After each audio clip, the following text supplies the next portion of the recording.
ഇന്നപ്പോൾ ബാക്കി രാമേശ്വരം വിശേഷങ്ങൾ കേൾക്കാം. ഉച്ചയോടെ ഞങ്ങൾ അമ്പലത്തിന്റെ അടുത്തെത്തി റൂമൊക്കെ എടുത്ത് ഫ്രഷായി ഉച്ചഭക്ഷണം കൂടി കഴിച്ചിട്ടാണ് അമ്പലത്തിലേക്ക് ഇറങ്ങിയത്. ഞങ്ങളിപ്പോൾ നിൽക്കുന്നത് ലോകത്തിലെ ഏറ്റവും നീളം കൂടിയ അമ്പലത്തിലെ നടപ്പാതയിലാട്ടോ. 1200 മീറ്റർ. ഇതിന്റെ 2 സൈഡിലായിട്ട് 1212 പില്ലറുകളുണ്ട്. ഓരോ പില്ലറുകളും യുണീക്കാണ്. ഇവിടെ ശിവനാണ് പ്രതിഷ്ഠ. ശ്രീരാമൻ നേരിട്ട് സ്ഥാപിച്ച ശിവലിംഗമാണെന്നൊക്കെയാണ് പറയുന്നത്. മധുരയിലെ തിരക്കോർത്തിട്ട് ഞങ്ങൾ നോർമൽ ദർശനം നടത്താതെ 100 രൂപയ്ക്ക് ടിക്കറ്റ് ഒക്കെ എടുത്തിട്ടുണ്ടായിരുന്നു. പക്ഷെ എന്നാലും വലിയ കാര്യമൊന്നും ഉണ്ടായിരുന്നില്ല. ഇവിടെ നല്ല തിരക്കായിരുന്നു. എന്തായാലും ഇവിടുത്തെ ആർക്കിടെക്ചർ നമ്മളെല്ലാവരും അമ്പരിപ്പിക്കുന്നതാട്ടോ. ഇവിടെ നമ്മൾക്ക് അമ്പലത്തിന്റെ അകത്തേക്ക് ഫോണൊക്കെ കൊണ്ടുപോകാം.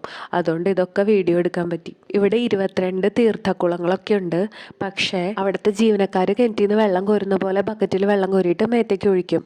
പക്ഷെ മോളുടെ ചെവിയിൽ വെള്ളം പോകാൻ പാടില്ലാത്തതുകൊണ്ട് ഞങ്ങൾ അതിനൊന്നും നിന്നില്ല. പിന്നെ അത് കഴിഞ്ഞ് കടൽ തീരത്ത് വന്ന് കുറേ നേരം കളിച്ച് രാത്രി ഭക്ഷണമൊക്കെ കഴിഞ്ഞിട്ടാണ് ഞങ്ങൾ റൂമിലേക്ക് പോയിട്ടുണ്ടായിരുന്നത്.